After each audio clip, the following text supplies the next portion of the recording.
Hello friends, तो चलिए आज हम लोग जो पढ़े हैं कल उसके अगले वाले टॉपिक पर चलते हैं। आज हम 3, 4, 5 ये जो टॉपिक है ये पढ़ेंगे और लगभग ये चैप्टर के सारे कॉन्सेप्ट हो गए, ठीक है।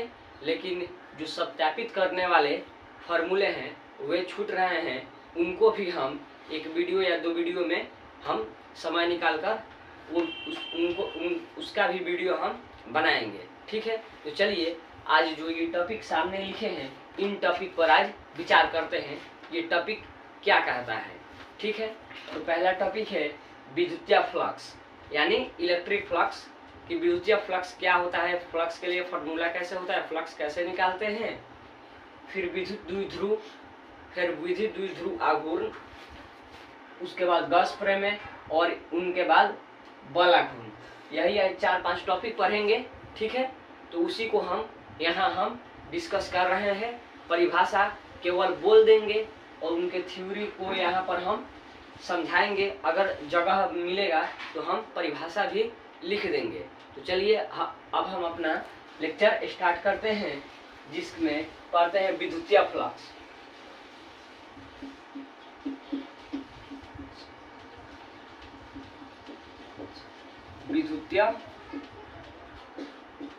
विद्युतीय फ्लक्स, ठीक है, कि विद्युतीय फ्लक्स क्या होता है, ठीक है। क्या था विद्युतीय फ्लक्स? तो विद्युतीय फ्लक्स क्या होता है कि किसी बंद पृष्ठ से होकर गुजरने वाले बल रेखाओं की संख्या को क्या बोलते हैं, विद्युतीय फ्लक्स बोलते हैं। जैसे ये देखिए, ये कोई बंद पृष्ठ हो गया, ये भी कोई बंद पृष्ठ हो गया, इनसे कुछ बल रेखाएं गुजर रही हैं, ठीक है। तो यहाँ फाई बराबर ई ए, ठीक है, और यहाँ पर ई ए यानी ई इलेक्ट्रिक फील्ड और ए इनका क्षेत्रफल। तो हम इन्हें इंटीग्रेशन के रूप में यानी जब समाकलन लगाएं तो फाई बराबर समाकलन ई डॉट डी ए, इनका एरिया सब छोटा लेते हैं, एकदम छोटा सा एरिया लेते हैं और एक इलेक्ट्रिक फील्ड लेते हैं, ठीक है। और ये जो हम इसमें ये लगा रहे हैं समाकलन में, इसका मतलब होता है बंद पृष्ठ का समाकलन किया जा रहा है ई डॉट डी ए। अब यहाँ से अगर आप इनका कंपोनेंट लेंगे तो फाई बराबर 1 एप्सिलॉन नॉट यानी ये integration E dot D A plus theta भी लिख सकते हैं। यानी ये क्या होता है, फ्लक्स, विद्युतीय फ्लक्स यहाँ लिख देते हैं कि किसी बंद पृष्ठ से होकर गुजरने वाले बल रेखाओं की संख्या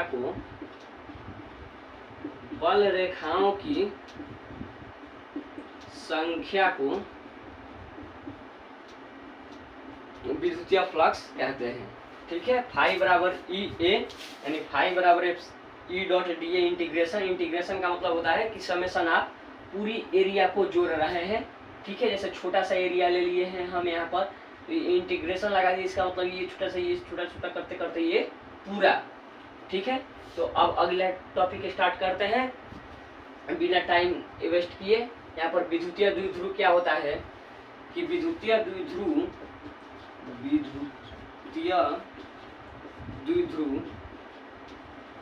ये है कि जब समान परंतु विपरीत प्रकृति के आवेश एक दूसरे से कुछ दूरी पर रखे होते हैं तो उन्हें हम क्या बोलते हैं, विद्युतीय द्विध्रुव। उस निकाय को, उस सिस्टम को क्या बोलते हैं, विद्युतीय द्विध्रुव, ठीक है। यानी यहाँ पर भी क्यू आवेश ले लिए, यहाँ पर भी क्यू ले लिए, तो समान आवेश हो गए, ठीक है। और विपरीत प्रकृति यानी यहाँ पर प्लस दे रहे हैं, यहाँ पर माइनस, यहाँ पर प्लस, यहाँ पर माइनस, ये कुछ दूरी पर रखे हुए हैं, तो इस निकाय को हम क्या बोलते हैं, विद्युतीय द्विध्रुव बोलते हैं, ठीक है। अब आपने से लिख सकते हैं कि समान, ये क्यों समान परंतु विपरीत प्रकृति के आवेश एक दूसरे से कुछ दूरी पर रखे होते हैं, तो इस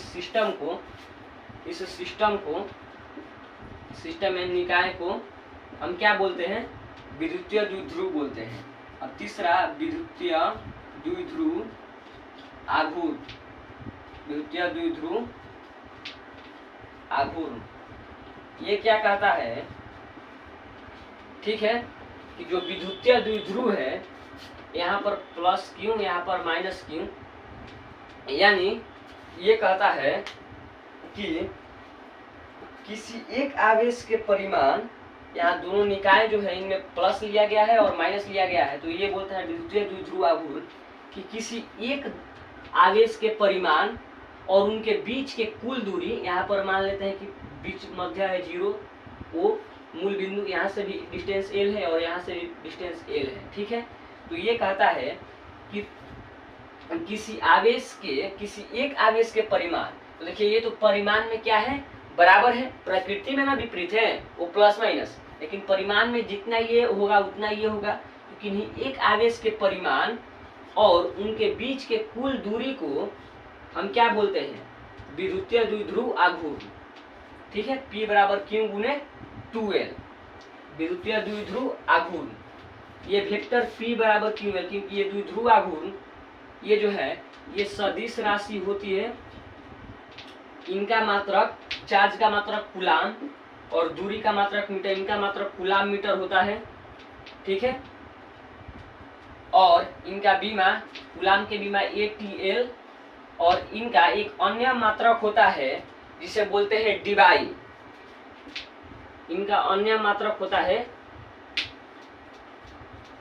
अन्य मात्रक जिसे बोलते हैं डिबाई, यानी एक डिबाई बराबर 1/3 गुने 10 के पावर -29 कूलाम मीटर होता है। इनका एक अन्य मात्रक, क्वेश्चन डायरेक्ट ऐसा पूछ देगा ऑब्जेक्टिव में कि डिबाई किसका मात्रक है, तो द्विध्रुव आघूर्ण का मात्रक क्या है, डिबाई।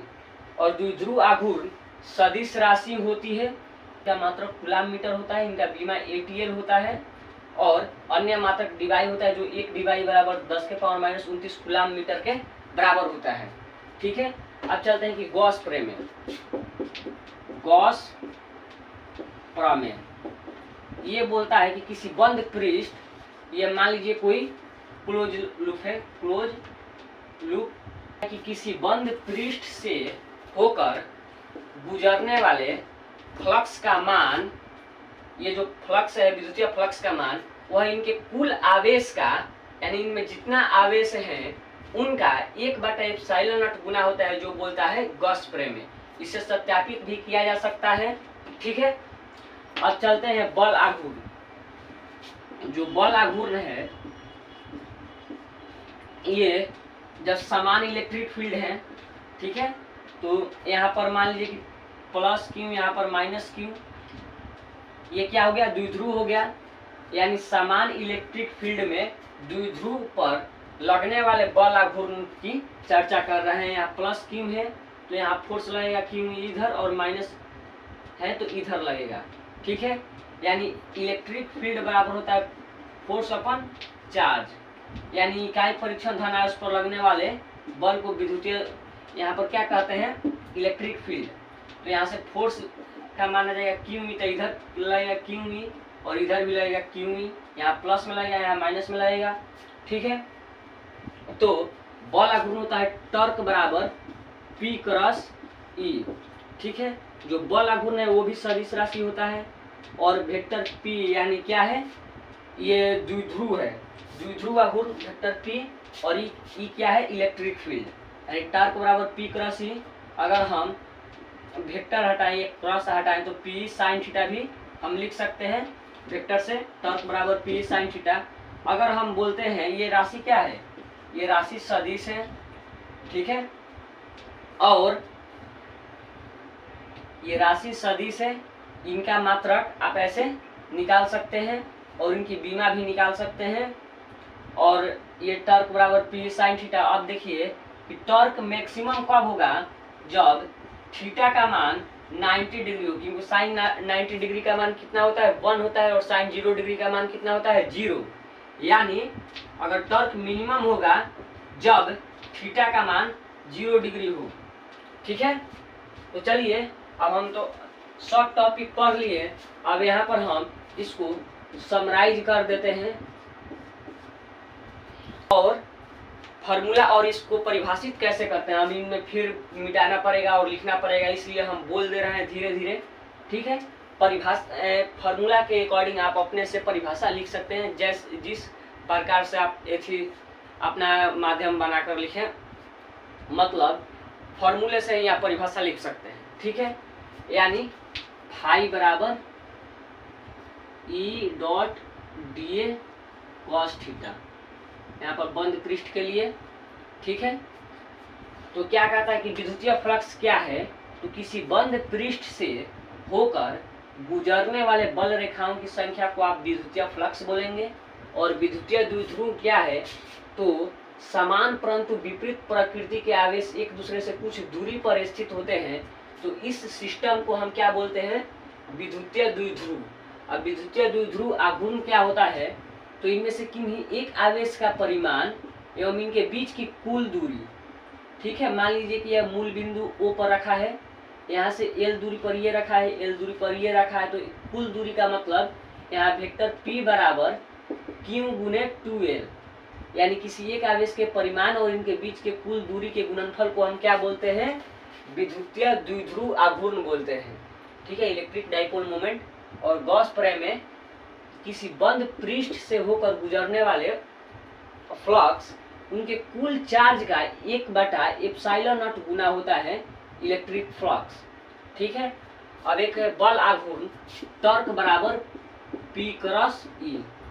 अब अगर आप अब वेक्टर हटाएंगे तो यहाँ पर आप साइन थीटा लिख देंगे, वहां से बता देंगे कि टॉर्क मैक्सिमम कब होगा, मिनिमम कब होगा, etc। आप इनका मात्रक भी निकाल सकते हैं, बीमा भी निकाल सकते हैं। और इनका एक मात्रक याद रखिए, इनका विद्युतीय द्विध्रुव आघूर्ण का एक मात्रक होता है डीवाई।